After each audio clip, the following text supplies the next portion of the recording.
Hoje eu vou conversar com uma pessoa muito exigente consigo mesma e muito generosa com os outros. No caso, ela é muito generosa comigo. Eu puxei o fio e ela decidiu que seria minha mentora. E lá se vão 18 anos do que virou uma amizade.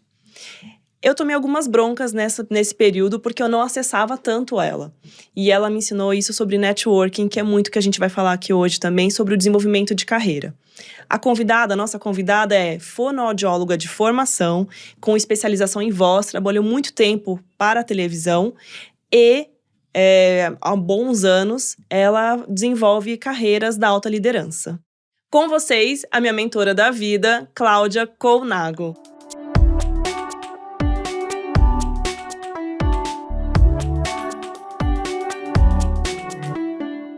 Prazer estar aqui, Lari. E eu sei que você trabalha demais, mas ao mesmo tempo é mais discreta. Então, obrigada por estar aqui hoje. Prazer mesmo. Tô muito feliz. E eu tenho muito orgulho de toda a carreira, o teu caminho e onde você chegou. Nossa, você não tem ideia de como eu fico feliz por você. Ai, obrigada. Eu senti, porque eu lembro, eu ainda estudante, vendo você falar sobre apresentação, sobre como se comunicar e como as coisas mudaram nesses quase 20 anos, mas também não mudaram, porque tem algumas bases dessa apresentação, dessa comunicação, que é a mesma, independente da tecnologia que chegou, que acelerou tudo. Hoje o nível de exposição é muito maior. Mas, querendo ou não, as pessoas têm, no mundo corporativo, situações importantes. E muitas dessas situações importantes passam por uma apresentação. Então, não dá mesmo para deixar a apresentação de lado. A questão que sempre vai ser também importante é a conexão. Quando a pessoa está fazendo uma apresentação, não importa muito a técnica. Eu não trabalho com técnica, mas entender como que a pessoa é, como que ela se relaciona, como ela se sente, como ela elabora, porque na apresentação a elaboração tem um peso importante, e entender quais são os objetivos dela ali. Não é simplesmente fazer um PowerPoint bonito e nem colocar uma boa voz, mas é entender como é que ele vai conseguir, ele ou ela, como é que vai conseguir conectar com o público e conduzir corações e mente para onde essa pessoa quer. Porque quando que você começou, você fala isso, tem vários pontos que a gente vai abordar nessa conversa aqui. Porque você formada como fonoaudióloga e depois trabalhando em televisão, é um pouco mais mecânico esse processo, eu vou interpretar aqui. Sim, na TV tinha técnica. Que horas que você teve essa sensibilidade, ou de olhar aqui para a vida real, ou para as reuniões corporativas, ou para o mundo corporativo, não bastava só a técnica e tinha que trabalhar também o desenvolvimento da pessoa? Na TV mesmo, eu percebia a diferença entre as pessoas, a forma como elas se comportavam e como reagiam sob estresse. E eu percebia que tinha alguns conteúdos que eu não tinha, com isso eu não conseguia interpretar o que eu via. Quando eu fiz a transição para o mundo corporativo, que foi através de media training, minha entrada foi com media training, isso eu mudei de lado. Ao invés de preparar os repórteres e apresentadores, eu fui preparar os executivos. Logo depois disso, eu fui indicada para a DBM, que hoje chama Liret.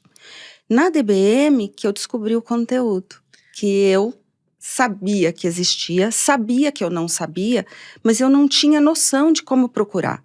Comunicação é comportamento. A partir do momento que a comunicação é a forma como a pessoa se coloca no mundo, e isso tem que ser muito única, se eu coloco técnica, eu corro o risco de despersonalizar essa pessoa.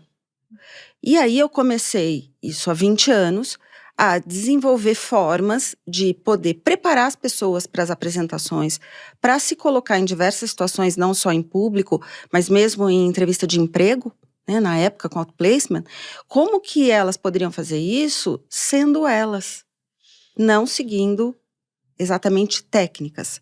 Eu não vejo problema em técnica em alguns contextos. Por exemplo, na TV, precisa. Tá? Quando a pessoa é jovem, a técnica não deixa de ser um lugar seguro. Então, eu estou aprendendo. Com a técnica, eu consigo ter mais segurança de como fazer. Mas depois, com o tempo, quando essa técnica já foi importante, com a carreira, conforme a pessoa vai ficando mais velha, é interessante que ela saia da técnica e que ela entenda como ela é e como ela se coloca no mundo. E isso é possível no individual, isso é possível em grupo. Porque é esse trabalho que eu faço também com os meus alunos quando eu dou aula. Quando você me apresenta essa relação de talvez a técnica a serviço da pessoa, respeitando quem ela tem uma idade em que esse profissional no ambiente corporativo começa a ficar mais sensível a isso? Tem uma regra? Não, depende. Depende muito de pessoa para pessoa. Às vezes, pelo próprio histórico, pelo perfil, esse jovem sempre se comunicou bem e sempre teve muita facilidade. E existem pessoas que podem ser mais velhas e que não tenham tanto prazer em se comunicar e com isso acabaram demorando mais para se desenvolver nessa competência. Uhum. Então não tem. Quando você fala de gente, é muito difícil ter regra. E eu acho isso lindo, porque acaba sendo desafiador. Não existe uma solução única. Isso tanto para indivíduo como para grupos, porque os grupos também têm uma identidade. E a partir dessa identidade, a solução vai ter que ser customizada também. E por isso que seu trabalho é tão customizado. É o que eu acredito. Porque a gente entra na nossa relação de se conhecer há muito tempo, você sempre trabalha. Tem uma parte que é o conteúdo, ele vale para todo mundo, mas depois ele tem uma personalização, ele fica personalizado por com aquela pessoa precisa. Sim.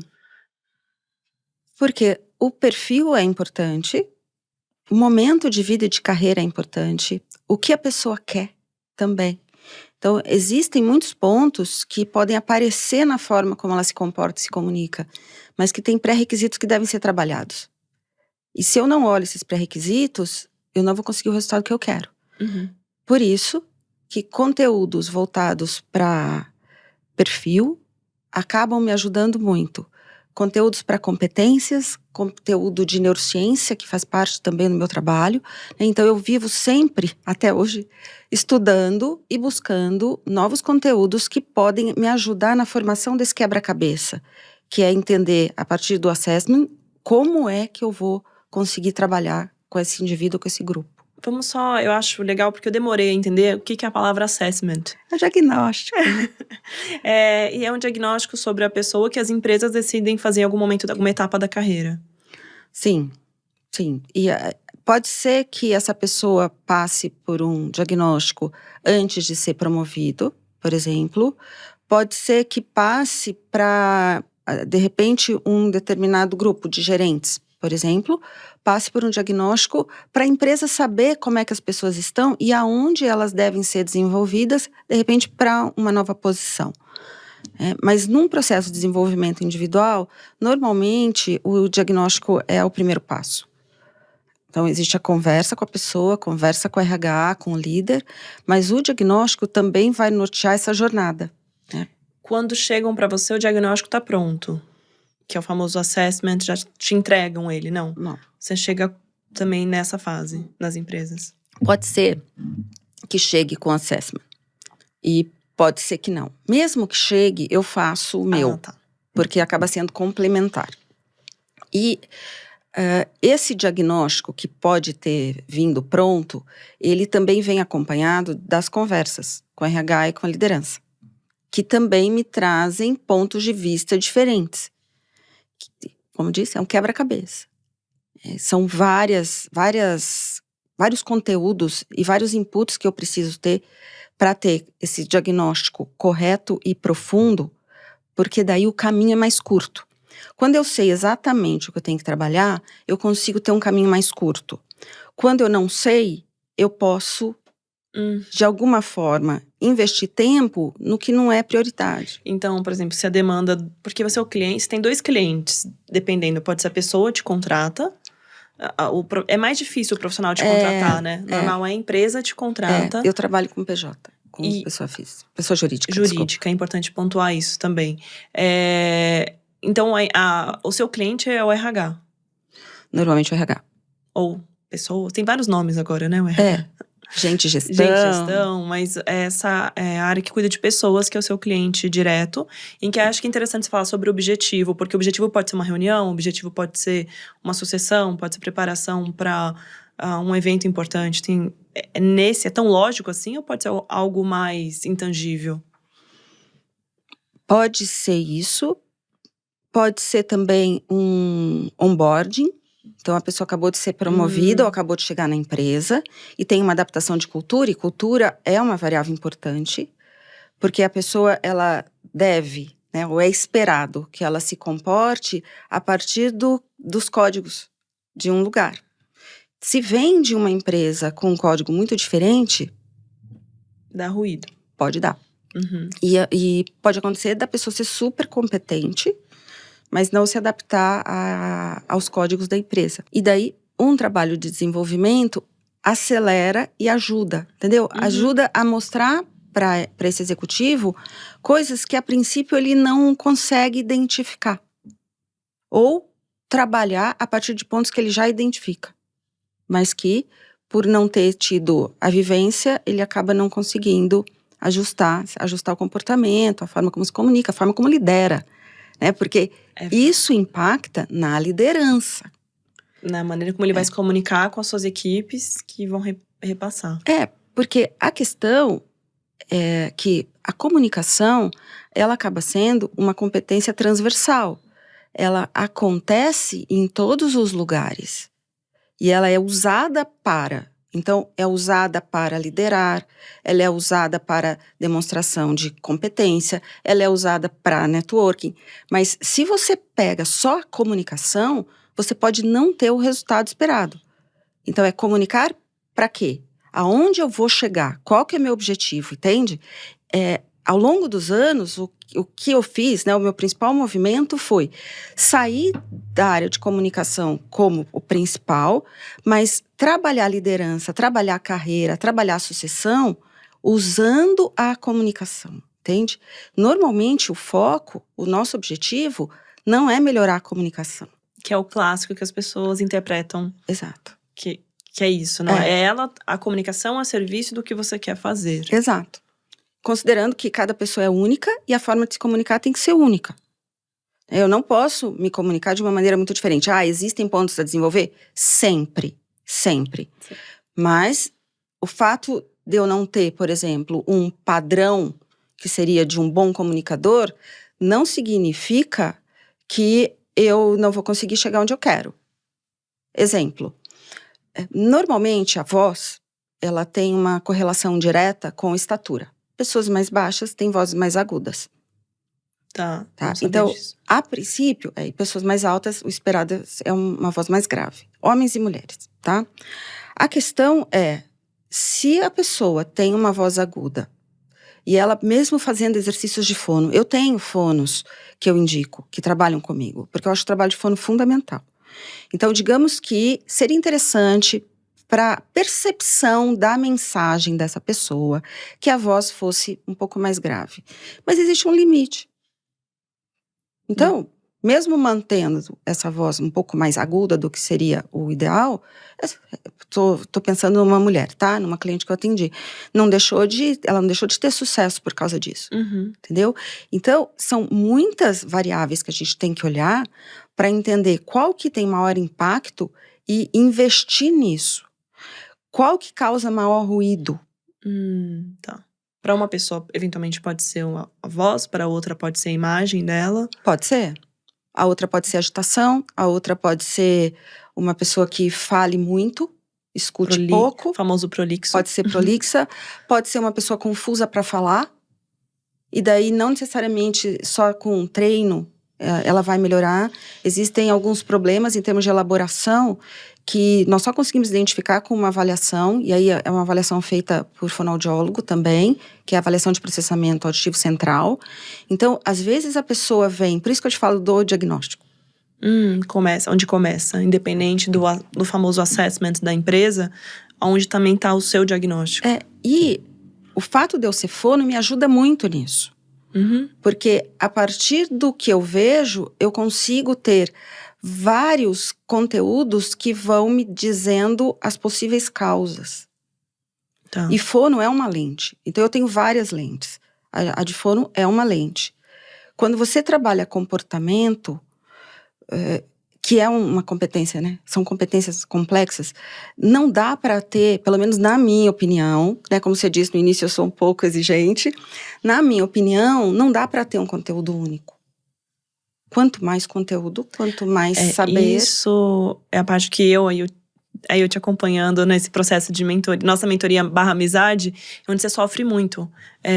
A sistematização do que você faz, ela é, sei lá, vou chutar, 20% do universo de 80% que você vai aplicando no individual das pessoas. Até hoje, a minha opção foi essa. E eu sou muito feliz com os resultados. Obviamente, não é que, também um cuidado, não é que não dá pra fazer, né? Mas eu acho que você é tão sensível à individualidade das pessoas também, que você é uma artesã no desenvolvimento dessas carreiras, né? Então, que você vai se envolvendo. Aí vem uma pergunta pra mim, que surgiu aqui. Até onde esbarra no coaching, o que você faz? Eu tenho formação em coaching. E eu fui fazer a formação há mais de 10 anos, até para entender o que existia de processo e o processo que eu tinha acabado fazendo meio sozinha e muito com o que eu aprendi na DBM. Então, qual que é a grande diferença? O coaching, a princípio, o coach faz perguntas e o coachee pensa, elabora, vai atrás das próprias respostas. É lógico que existem muitas variáveis com relação a isso. Os meus clientes, eles não têm o conteúdo. E as perguntas teriam respostas rasas. Uhum. Então, eu preciso, na minha opinião, como professora também há mais de 25 anos, fornecer conteúdo. Então, acaba sendo uma jornada de desenvolvimento mesmo. Uhum. Não é só sessão.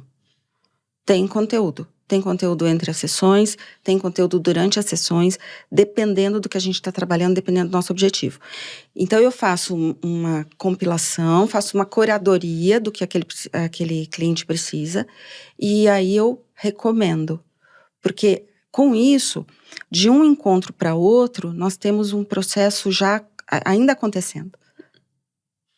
E o resultado acaba sendo entre muito bom. Conteúdo e observação Exato. do mentorado. Não é mentorado nesse caso, do coaching mesmo. Porque eles têm... mas não deixa de ser uma mentoria. Tá. Eles têm uma proatividade, um protagonismo no processo também. Porque eles precisam estudar, eles precisam ver os vídeos, eles precisam, enfim. Como a gente está partindo, então, do seu trabalho? Então, vem de uma demanda da empresa, do RH dessa empresa, indica a pessoa. Pode ser que a pessoa não queira embarcar nesse processo? Pode. E aí, como que você conduz?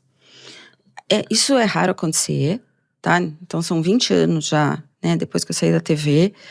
Pode ter acontecido umas 2 ou 3 vezes. Tá. Então, bem, esse é quase pouco eu mesmo. chamo de outlier, é quase uma exceção. E eu percebo isso. Eu percebo na primeira conversa. Uhum. Existem algumas falas que aparecem como: o fulano diz que eu não faço isso. Ao invés de, não, eu sei que em algumas situações eu não fui bem. Eu sei que em algumas situações eu preciso entender mais as diferenças entre as pessoas e não achar que o meu jeito é o único, por exemplo.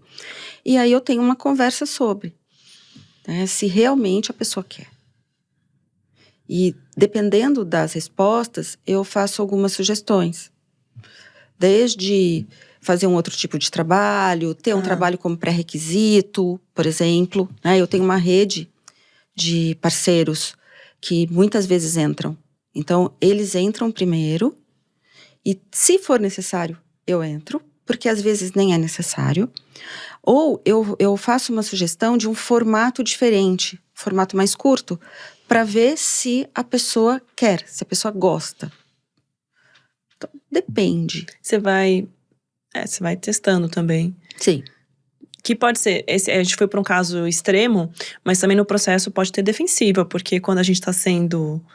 Eu falo por mim mesma no nosso trabalho, na verdade a gente foi muito espontâneo no nosso processo, mas você sabe que eu sou muito crítica, e então, às vezes, quando a gente tá num lugar muito crítico também é difícil receber a crítica de outra pessoa, porque também a gente fica um pouco na defensiva. Às vezes não é nem que a gente não queira fazer o trabalho, é só a gente… Quer entender mais. É verdade. Certo? Quer saber mais. Isso. Eu parto do princípio que quem tá ali comigo já fez muito e sabe muito. E sabe muitas coisas que eu não sei. E não dá para não reconhecer o que essa pessoa fez. Porque pode ser que os erros ou algumas coisas que não eram esperadas tenham acontecido, mas com certeza aconteceram situações que a pessoa também conseguiu fazer certo, sabe? Ou fazer o que era esperado. Ou conseguiu ter um resultado melhor. E com isso, eu sou muito respeitosa mesmo.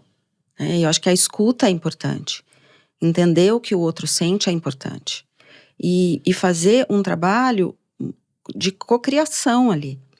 Qual que é a melhor maneira, como é que você pode se sentir mais à vontade pra gente conseguir ter o resultado. Aí a gente vai para um além aqui, porque eu fiquei falando muito do seu trabalho customizado, mas você também trouxe um aspecto importante, que é a cocriação com o seu cliente direto, né? A relação que você constrói com eles, que eu sei que no final eles não querem ir embora.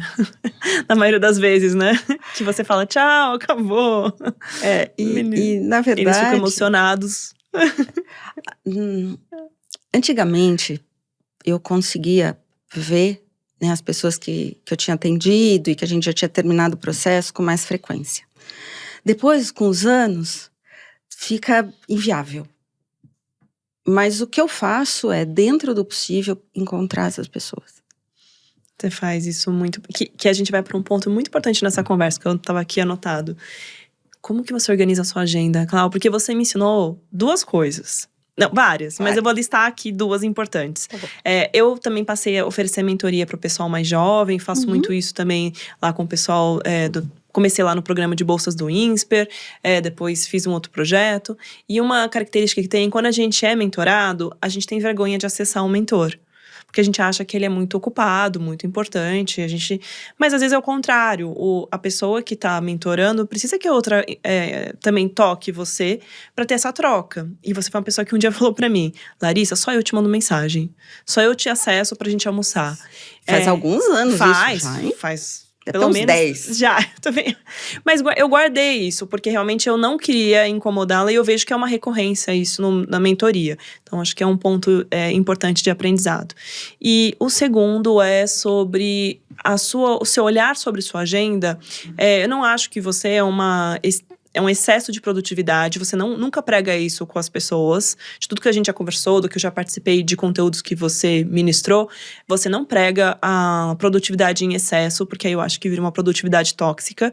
Ao mesmo tempo, você tem uma clareza da sua agenda, do que é possível e o que não é possível fazer. E eu acho muito legal essa sua divisão entre o que eu quero ceder para minha vida profissional e o que agora é a hora da vida pessoal. Que isso você acha que talvez fala menos com seus clientes, mas eu acho muito legal o seu olhar do tempo. E como uma consultora também, o seu tempo é dinheiro, como é para todo mundo. Mas eu acho muito legal a sua clareza sobre essa construção de agenda. Isso é claro para você? Sim, é escolha. É escolha a cada minuto. Porque o que a gente faz é escolha. Então, pode ser que eu prefira dormir um pouco mais do que descer para treinar. Mas eu não vou ter outro momento para treino depois, entendeu? Então, isso é um exemplo básico, né? Pessoal, só de começar o dia. Acho que quase todas as pessoas com quem eu converso têm essa questão com relação a treino, não necessariamente dormir, mas fazer alguma outra coisa. Eu gostaria até de ter mais tempo para coisa pessoal. É que, para mim, o trabalho faz parte da minha vida de qualquer maneira. Entendeu? Então, se eu tô, por exemplo, almoçando com alguém, esse alguém foi escolhido, viu? Obrigada. Porque a gente fez muito almoço ao longo desses anos. E é uma escolha. E pra mim ali, você fala, mas você tá almoçando com… É trabalho? Não, não é trabalho. Mas… Não é. Por causa dessa relação que eu cultivo mesmo. E as pessoas às vezes falam, mas eu normalmente escuto que eu trabalho bastante, né? Porque a agenda, ela é muito longa, né? Eu começo cedo então são umas 10, 12 horas por dia. Mas eu amo o que eu faço.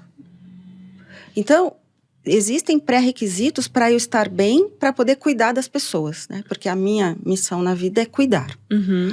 Se eu não tiver feito a minha atividade física, meditado, que eu devo voltar a meditar mais. Mas na pandemia eu meditava todos os dias. Na pandemia eu meditava e fazia atividade física todos os dias. Isso foi, assim, me ajudou muito a segurar esse período que não foi fácil para ninguém. Isso me deixa bem, eu fico feliz, até feliz porque consegui. E aí eu fico bem para estar com outro. Eu tenho que estar bem para estar com outro. Antes de qualquer situação, seja por vídeo, ou presencial, ou um almoço, ou aqui hoje, eu me preparo, eu faço um momento de mentalização para entrar bem, para entrar inteira e para ser o meu melhor naquele momento. Porque quando eu tô dando aula, ou quando eu tô na frente do cliente, é aquela alternativa, é aquela chance que eu tenho de fazer diferença. Se eu não for a melhor ali, pode ser que eu tenha um outro momento e pode ser que eu não tenha. Se é uma turma longa, se eu tenho 10 aulas com uma turma, pode até ser que na outra eu consiga compensar. Mas se não, não. Então, essa divisão do meu tempo, ela já foi mais importante quando os meus filhos eram pequenos, porque eles são e sempre foram prioridade para mim. Então, eu fazia questão de estar perto deles por muito tempo, durante o dia. Acompanhá-los mesmo. Hoje, que eles são adultos, eu tenho mais tempo livre. O caçula, o Gabriel, ele até fala, mãe, por que você trabalha tanto? E aí eu falo, vocês cresceram, e eu tenho mais tempo para isso. Mas acontece que, como eu gosto tanto do que eu faço, que para mim não é peso. Sim, ao mesmo tempo eu acho isso justo. Mesmo que você goste do que você faz, eu adoro a sua clareza sobre isso. Gosto do que faço e estou trabalhando. Então você tira férias. Sim, a gente tem muitos anos de convivência, não sempre, não se vendo todo mês às vezes, mas a gente sempre tá junto de tempos em tempos. Então assim, férias pra você é sagrado. Porque eu acho que isso é um contraponto, assim. Eu estou trazendo hoje uma vertente da Cláudia, que é, você tá aqui comigo, ou a gente tá almoçando, por exemplo, você não pega no celular. Não. E se tem alguma situação, você sempre comunica, olha, tem uma situação aqui específica, eu vou olhar rapidinho. E aí você pega, olha e volta, mas no restante do tempo você tá olhando pra pessoa. Porque se não tem presença genuína, não tem como a conversa ser boa. Então, outro dia eu tava assistindo um TED Talk, e aí falando sobre presença genuína. A presença é genuína ou não é genuína? Não tem como você fazer de conta que é genuína. Entende? E às vezes a pessoa tá na sua frente, mas ela não tá muito aí com você, tá pensando em outras coisas. Então, o ideal seria que enquanto a gente estivesse conversando com a pessoa, todo o foco estivesse nela. Porque a partir disso, eu consigo identificar não só o que ela tá falando, mas também o que ela tá sentindo. Porque o corpo faz isso, né? A voz também faz isso. Dependendo da forma como a pessoa se movimenta, principalmente aquelas que eu conheço há bastante tempo, eu já sei que tem alguma coisa. Entendeu? Com relação a férias e finais de semana. Antigamente, logo que eu fiz a transição da TV, e mesmo antes, como eu sempre gostei muito de trabalhar, eu não me importava de trabalhar de sábado. Hoje, realmente de final de semana, então eu me organizo durante a semana para não deixar pendência para sábado e domingo. Porque é o momento onde eu realmente fico com a minha família e faço tudo o que me faz bem. Recarrega. Exato. Então, atividade física, se eu quiser ler alguma coisa, assistir algo que eu não consegui durante a semana. Até não me importo de me organizar. Porque essa organização também me deixa calma no final de semana para saber que para a segunda tá tudo em ordem. Uhum. Entendeu? Mas se eu não tenho uma organização boa durante a semana, deixando horas para isso, né, para consultoria, porque a gente tem agenda, tem proposta, e final de semana é para ficar com a família, ou é para fazer alguma outra coisa. E isso eu falo para os meus clientes. Você tem que ter tempo de qualidade com as pessoas. E família é prioridade, né? Família, assim, pessoas importantes na vida da que a gente. gente classifica como família ou pessoas que a gente escolheu para estar perto. Exatamente. E aí eu vou fazendo esses ajustes, sabendo o que faz bem para mim. Mas se a pessoa não sabe o que faz bem para ela, fica difícil ter essa escolha e ter prioridade. Entendeu? Essa frase é importante. E isso é uma das coisas que eu ensino. Porque se eu atendo um alto executivo que tem uma reunião importante, que vai dar um feedback importante para o liderado, ou que tem um evento de liderança, com todas essas situações que fazem parte do mundo corporativo, e ele não está bem, a probabilidade do desempenho não ser bom é grande. Então, desde cuidar, a gente deve ter equilíbrio. Tem que ter equilíbrio, na minha opinião, sobre a atividade física, a parte espiritual, mental, saúde, comer direito, estudar. A partir do momento que a pessoa começa a colocar isso na vida, ela para e consegue olhar. Isso me veio à cabeça a roda da vida, né? A roda da vida. É uma ferramenta clássica também, mas que te dá aquela... De início, de alguém que tá no automático, é difícil olhar pra roda da vida com uma certa seriedade. Porque ela tem, depois eu coloco até um link pra uma possível roda da vida, mas você pode preencher, né? Quantos desses momentos, essas faixas da sua vida estão disponíveis. Só que depois, num processo, quando você vai olhar novamente pra isso, realmente aí você dá uma... a reflexão volta pra você pensar em onde você tá, né? Você sai do automático depois de um tempo. Eu fiz a Roda da Vida em 2013. O que você trabalha, cada hora tem uma ferramenta diferente, exato, né? Não, mas eu fiz a minha. Tá. E aí, a consultora que fez, ela falou assim, você tem pouca vida social. Sua vida social é nada. E aí eu falei... A minha vida social hoje está ótima com os meus clientes. Os almoços que eu faço, os cafés que eu faço. Mas você tem que ter outras. Você tem que ter coisas que não dava naquele momento. Meus filhos eram pequenos. Eu falei, todo o tempo do social é da minha família. Mas isso não tá certo. Para esse momento de vida, essa é a minha escolha. A clareza. Então, essa mudança, dependendo do teu momento de vida, também faz parte. Perfeito. As coisas mudam. É perfeito, porque aí, infelizmente, a gente vai entrar um pouco aí, talvez, num viés, ou numa... que não dá pra falar que é igual o caminho, mas uma mulher numa jornada da carreira corporativa, quando tem filho, é uma outra demanda sobre com o filho pequeno. E que não é a mesma pressão que os homens tendem a sofrer. Então, ela vai priorizar algumas coisas da casa dela, do filho. Eu ainda divido bastante com o Gui, com meu marido, sobre a relação com o Dudu. Mas não é sempre assim com todo mundo, né? E eu já vejo muita diferença do Dudu de 3 anos pro Dudu de 6. E olha que eu nem cheguei no de 15, nem no de 20.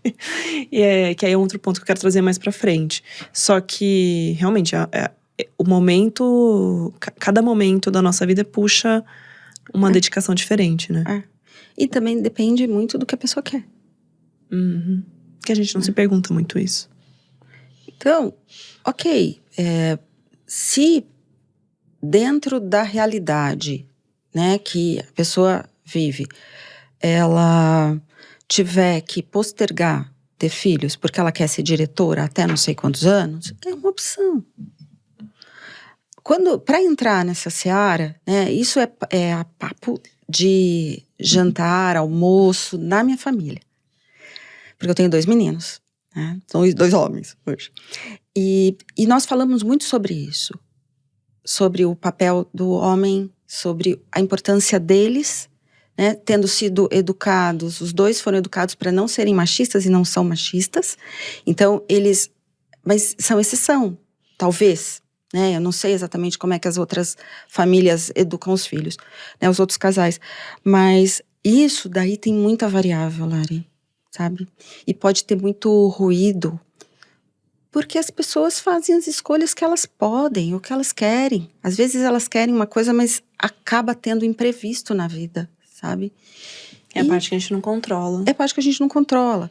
E uma vez eu estava num cliente e veio uma CEO global falar com a liderança e falaram, ó, participa. Cláudia, tá no projeto aí, vem aí. Né?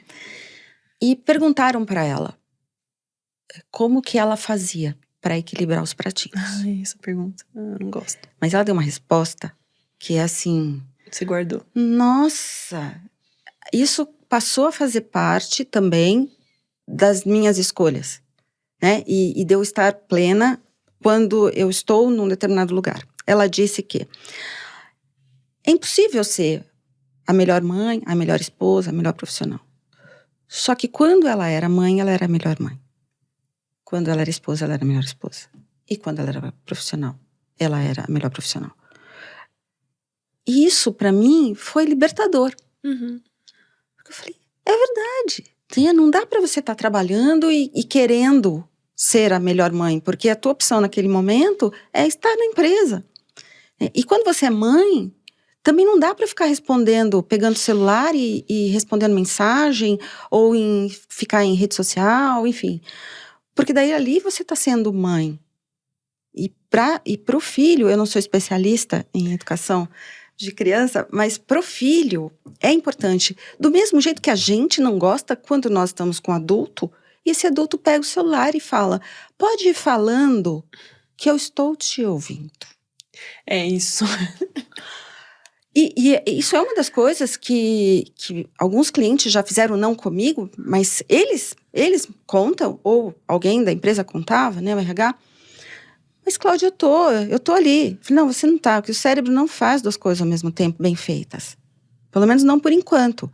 Então, se por acaso um liderado teu entra na tua sala e ele era um VP, então, mesmo num momento onde já tinham espaços abertos, ele continuava tendo sala nessa empresa, eles tinham sala.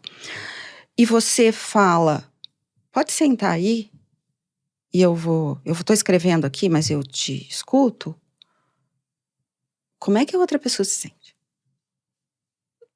Sabe? Então, é escolha, né? É estar presente mesmo. Você fez a pergunta sobre acesso da mentora. Eu acho que pode ter uma preocupação genuína com relação a acessar pessoas que são mais velhas ou que são mais ocupadas ou qualquer coisa assim. O que eu posso dizer é, a partir do momento que alguém assume o compromisso com o outro, esse compromisso não é só de conversa, de sessão. Uhum. Porque existem situações no dia a dia que pode ser que essa pessoa precise. E precise para agora. Uhum. Não é para dali 10 dias. Tá? É lógico que tem aquela história do o não você já tem. Então, acho que o que vai acontecer é você não ter resposta. Mas não é isso que eu tenho visto com, principalmente mentoras, né? Sim. E hoje tem muitas mentoras mentorando mulheres mais jovens e tal. Não é isso que eu vejo. E tem um outro detalhe. Como é que eu faço? Eu chamo. E eu chamo porque nós precisamos ter um fluxo. Não pode ter grandes intervalos. Pelo menos o ideal é não ter grandes intervalos. Porque a gente pode perder algumas coisas nesse gap. Eu chamo. Eu te dei exemplo daquela cliente que eu te mostrei. Né? É isso. Eu sou mentora dela, mas eu a vejo pouco, porque a opção foi ela tá sendo trabalhada com outra pessoa, né? Ela tá sendo acompanhada com outra pessoa. Se ela não manda update, eu escrevo. Falo assim, tá tudo bem? Porque para mim é importante. Como é que eu faço isso? Eu olho a agenda.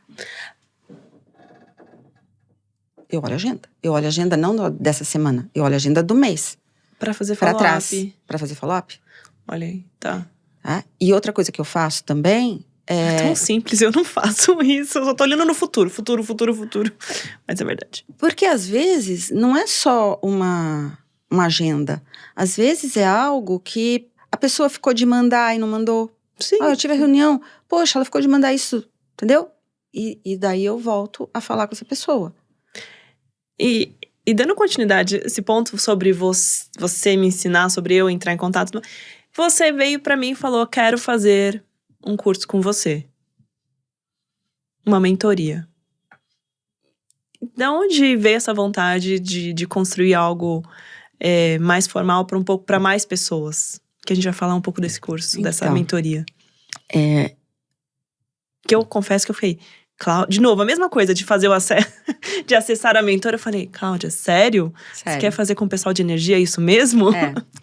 Porque, lembra, a minha missão é cuidar de pessoas.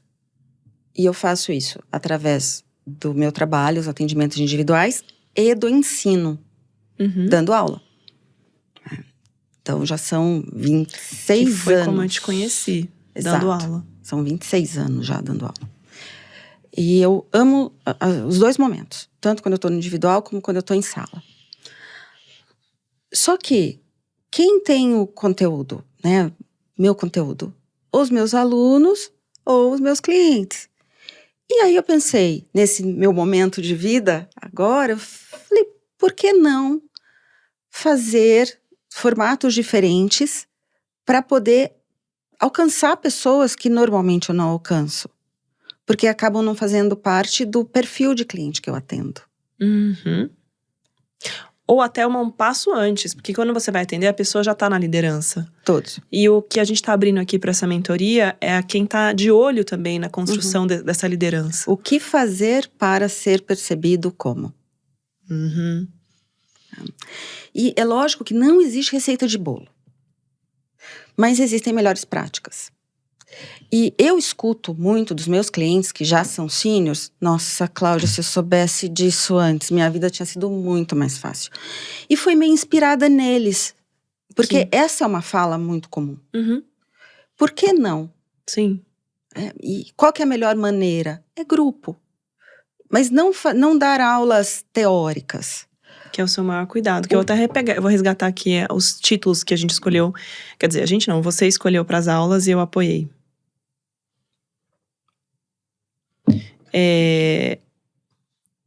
Eu adorei como a gente vai começar sobre autoconsciência. Que tem tudo com o que você explicou aqui pra gente hoje, né? É a base de tudo.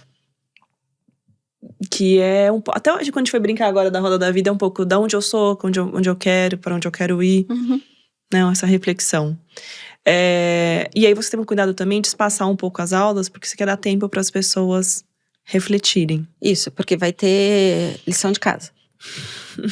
E se as aulas forem muito próximas, esse conteúdo, ele pode não ser tão trabalhado no dia a dia, amadurecido, para elas chegarem já num segundo momento com outro olhar.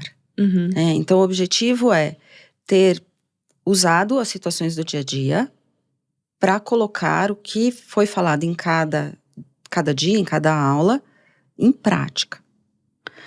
Tudo tem embasamento teórico.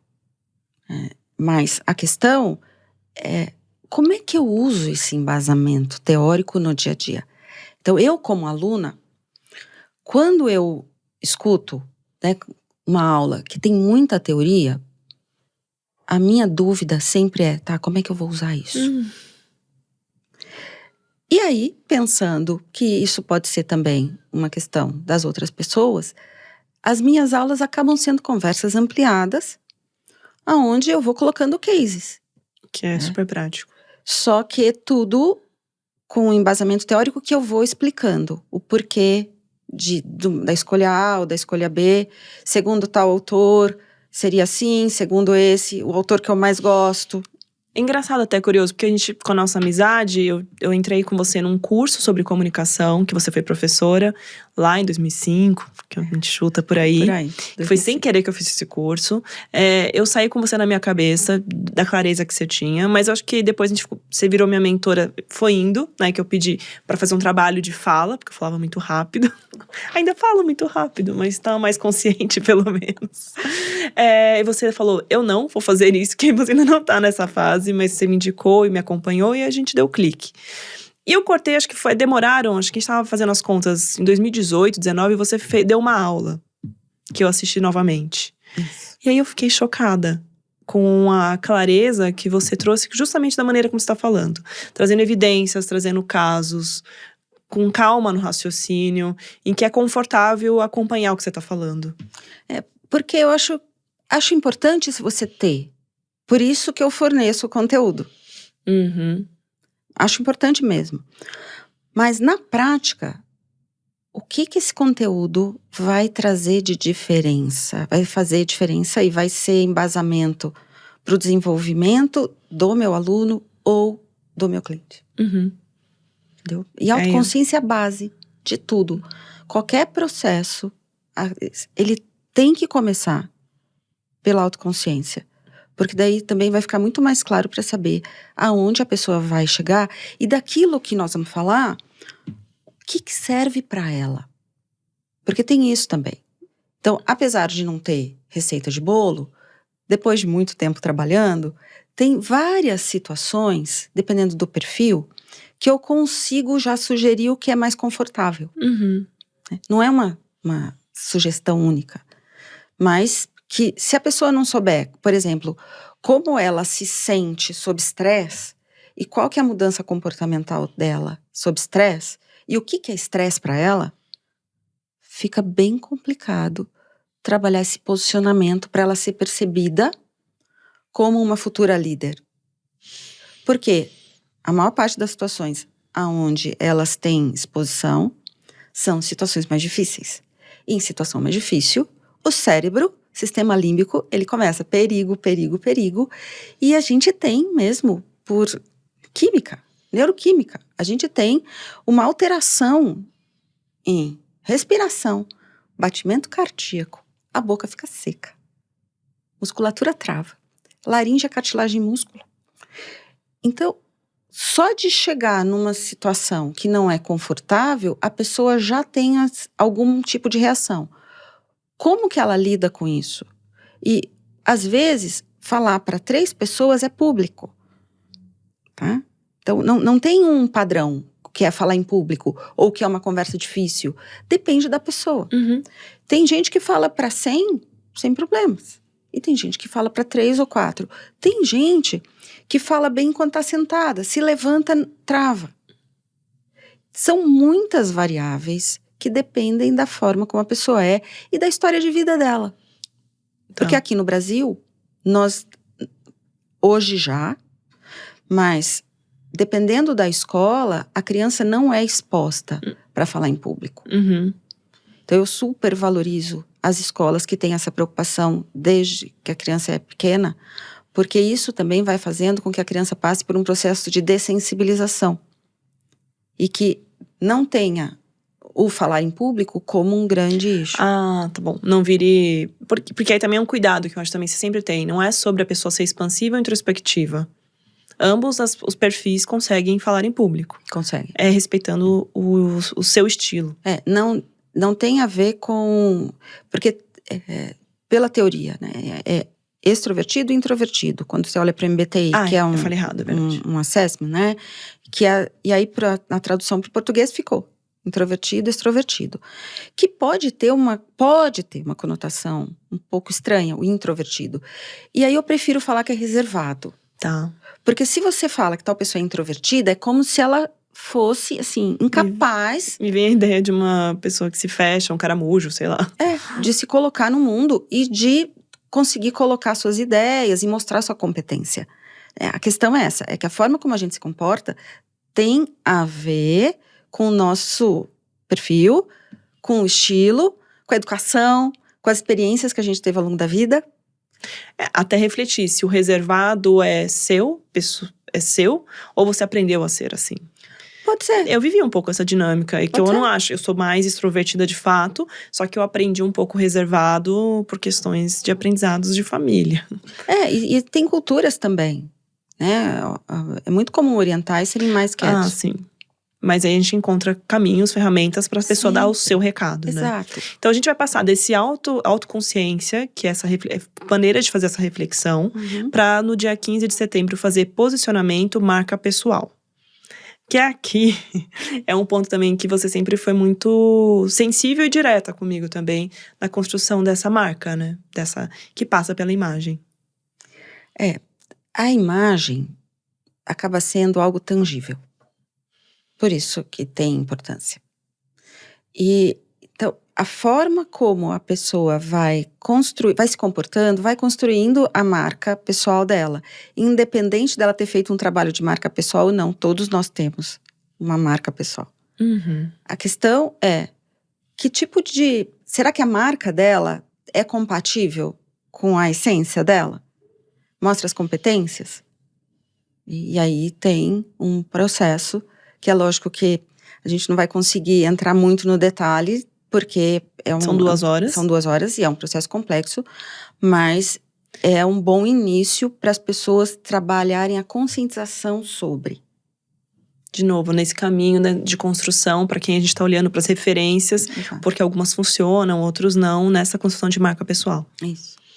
E aí, no dia 22 de setembro, como fazer reuniões assertivas. É assertivas mesmo? Ou fazer reuniões é mais sobre gestão, né? Não é sobre ser tão firme nas reuniões, é sobre ser firme nas reuniões? Então, a palavra assertividade, ela é usada como sinônimo de objetividade. É por isso que eu fiz aqui, eu falei, eu fiquei na dúvida. A assertividade é o que você falou. A assertividade tem a ver também com um comportamento emocional. E como a pessoa que está sendo assertiva vê a relação do outro. Não é certo, não é errado. Tá. A questão é que tem essa confusão. Sim. Então, nós podemos colocar um nome mais relacionado com reuniões produtivas. Tá, já estamos fazendo aqui até uma alteração. Porque eu falei e já não gostei. E por que isso? O tempo é nosso principal ativo. Se eu tenho uma reunião de 1 hora, a reunião é de 1 hora. E eu tenho que falar e me organizar para 1 hora. Mas isso não acontece. E não acontece por quê? Porque as pessoas não se organizam, porque não percebem que elas falam mais do que elas deveriam. Deveriam naquele contexto, tá? Não é que falam mais, deveriam na vida. Do que deveriam naquele contexto.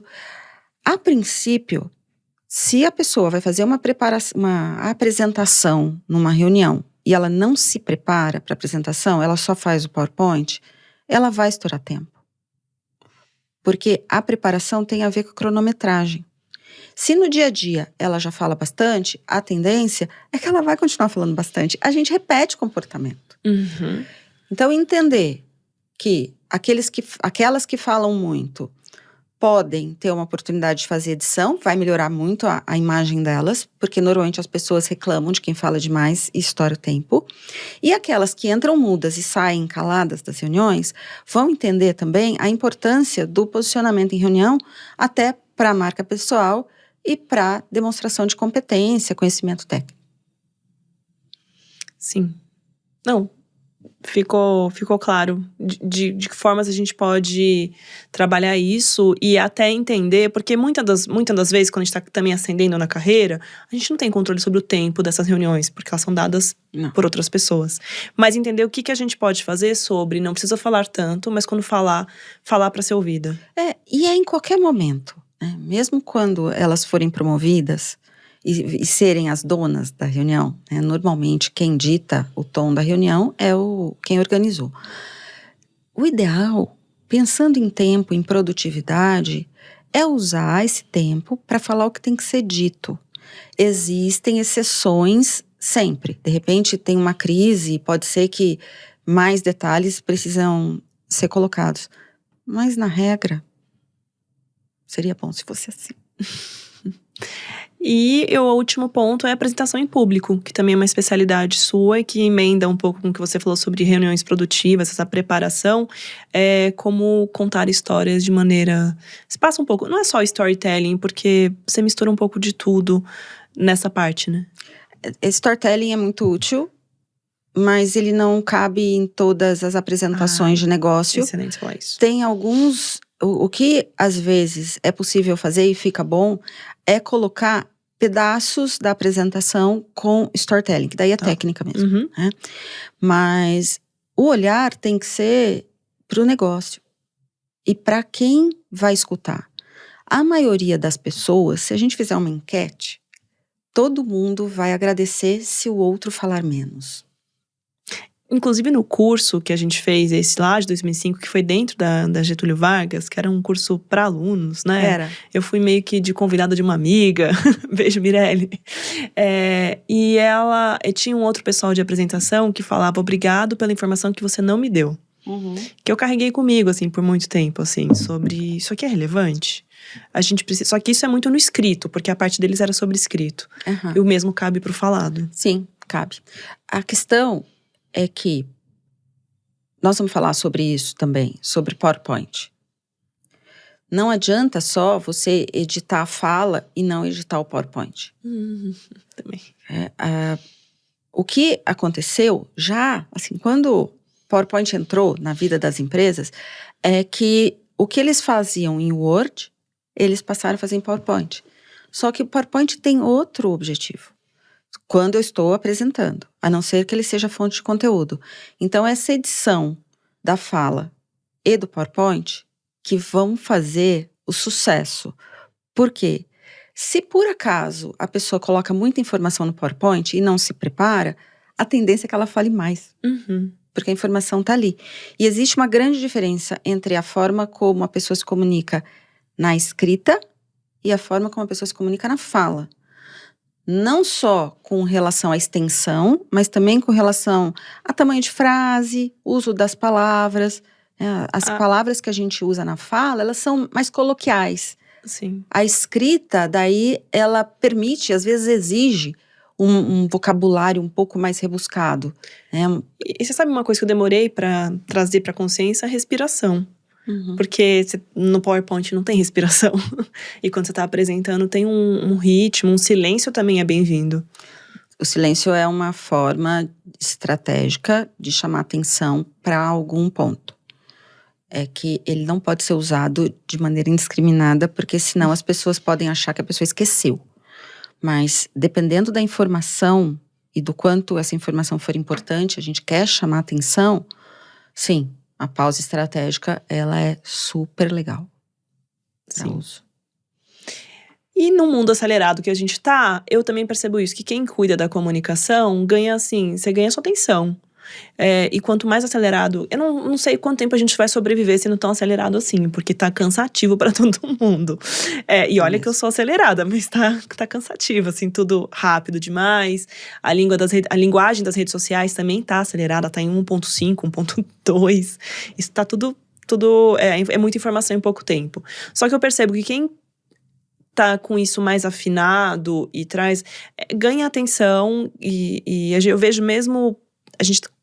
vários cursos técnicos que acontecem na Megawatt sobre energia, eu percebo a diferença entre os professores, a linguagem, tem pessoas, e aí não é sobre a pessoa saber mais ou menos, você percebe que tem pessoas que sabem muito, mas às vezes a forma como ela coloca o conteúdo fica mais arrastado, fica mais difícil, você conecta e vai, você presta um pouco de atenção, depois você não presta mais. E aí eu fico imaginando isso também na vida corporativa, né? Que é a mesma… É um PowerPoint estendido a vida corporativa. É a forma como a pessoa conecta. Eu gostei muito ao longo da nossa convivência, né? Que é de mentoria que virou amizade, que a influência também acontece pelo exemplo.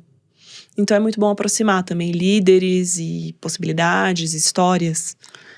Eu estava pensando ontem, e devo escrever alguma coisa nesse sentido, que às vezes eu tenho insights e escrevo na hora, ou gravo, porque senão eu esqueço. O quanto que as pessoas fazem diferença na nossa vida.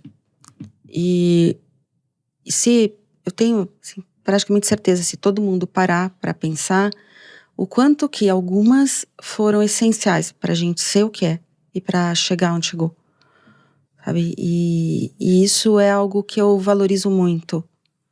E acho que esse contato com o outro, você dá, mas você também recebe. Então é uma troca. Uhum. É lógico que há a impressão de que a mentora dá e a mentorada recebe, mas sempre há troca. E a gente aprende muito também. E acho que pessoas são fundamentais na nossa vida. Mas Sim. eu amo gente. Eu amo. E você me ensinou isso a toda e qualquer dificuldade que eu passei, né, quando a gente teve nossas conversas. É um olhar generoso, por isso que eu abri falando sobre sua generosidade. Sem um cuidado para não julgar, mas isso não quer dizer que você também não apontasse questões que poderiam ser trabalhadas sobre eu mesma, né? O que eu tinha, onde eu tinha espaço para eu me trabalhar. Eu me lembro até de uma situação que eu fui bem enfática, porque você tem iniciativas, né? Você é forte. E aí eu me senti ali responsável. É isso, eu me sinto responsável. Não que eu seja muito especial para as pessoas, mas eu me sinto responsável por elas. É excelente o que você falou aqui, porque não se trata mentoria e mentorado, não é sobre colocar a pessoa nesse lugar em cima, não é. É essa troca mesmo. Porque quando a gente coloca essa pessoa num lugar muito especial, essa troca se perde um pouco. Porque também corre o risco de transformar o que essa pessoa falando em muitas verdades. E o tempo inteiro nessa troca a gente tem que julgar se cabe pra gente ou não cabe. Se o que a gente tá ouvindo faz sentido ou não faz. Isso vale nos feedbacks corporativos também dentro das empresas. Sim. Para também exercitar essa troca. O que eu tô ouvindo faz sentido para mim ou não faz? Né? É uma responsabilidade da gente conduzindo a nossa própria carreira. Eu gosto muito disso, que você deixa em todo o seu legado, tudo que eu acompanho, as ferramentas para a pessoa seguir em frente, né? O seu sucesso é que ela não queira mais.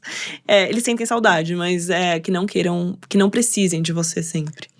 A gente já conversou sobre isso, mas o meu papel é ser dispensável. Né? É poder nutrir, cuidar, para a pessoa conseguir, a partir daquilo, continuar usando e se desenvolvendo, que é o mais legal. Como eu acompanho gente há 20 anos, posso te dizer que o desenvolvimento não termina ali. Ali é só o início. Sim.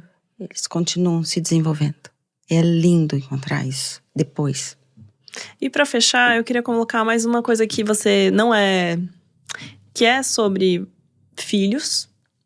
Só que é uma coisa tão sensível que eu acho que vale também pro nosso trabalho, pra nossa relação.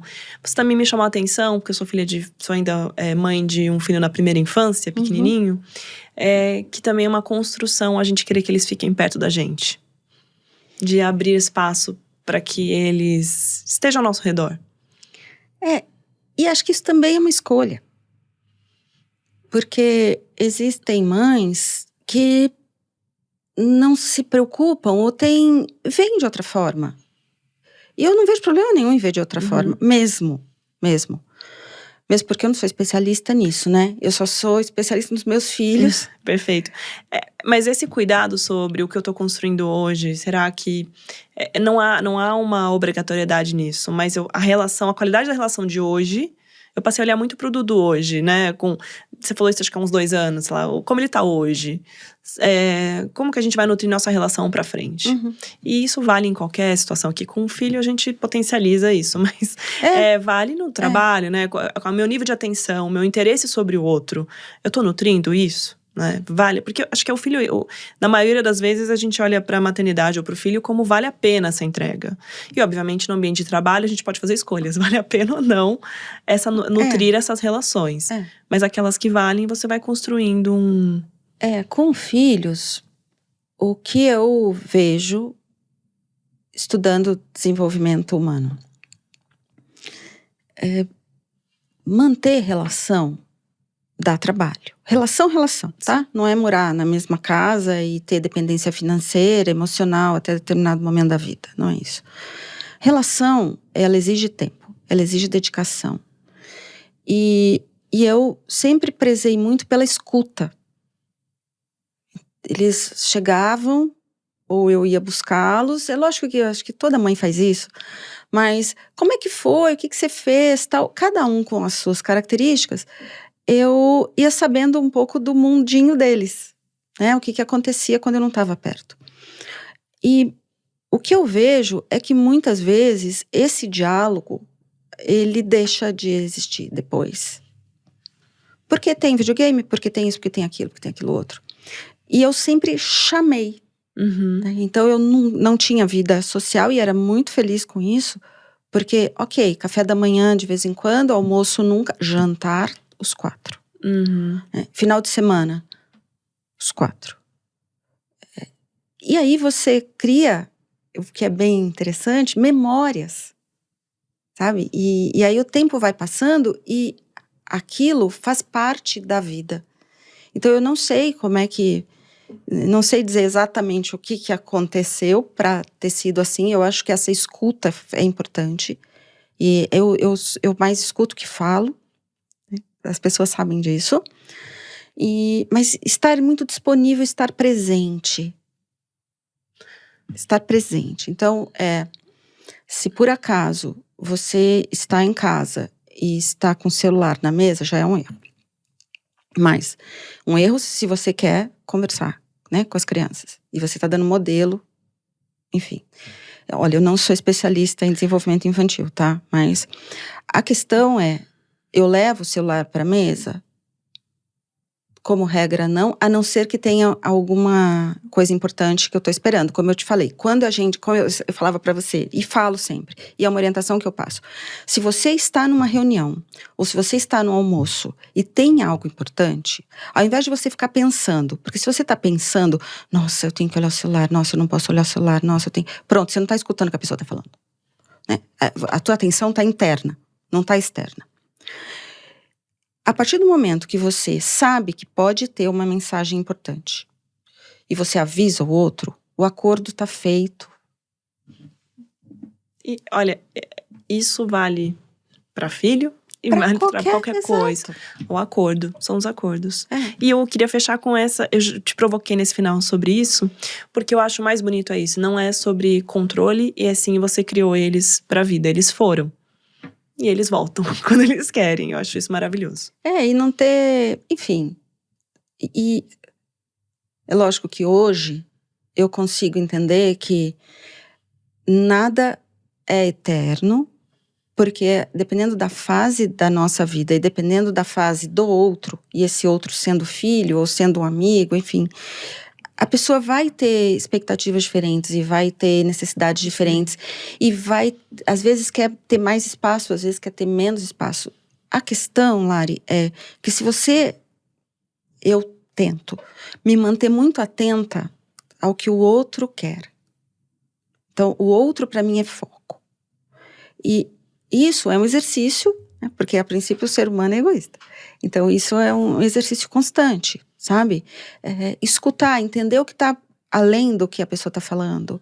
Entender por que você, de repente, está incomodada com aquilo. Tem muita coisa interna aí e aqui, e que não aparece aqui, ou aparece aqui torto. Isso vale para qualquer relação. E tem uma coisa de generosidade que eu acho que é importante, de amar o outro, que é importante. E que é desenvolvimento, sabe? E é escolha. Eu quero isso, eu não quero aquilo. Fiquei super feliz quando você falou do podcast. Eu falei, que legal. Então você é minha estreia, entende? Assim, já aqui, já retomando projetos, lançando o nosso curso, a mentoria, né? Apaixonadas por Energia. Agradecer, como você falou, essa escolha, essa troca. E aprendi muito pelo exemplo mesmo. Obrigada. Você é muito querida. De vida. Obrigada. Obrigada.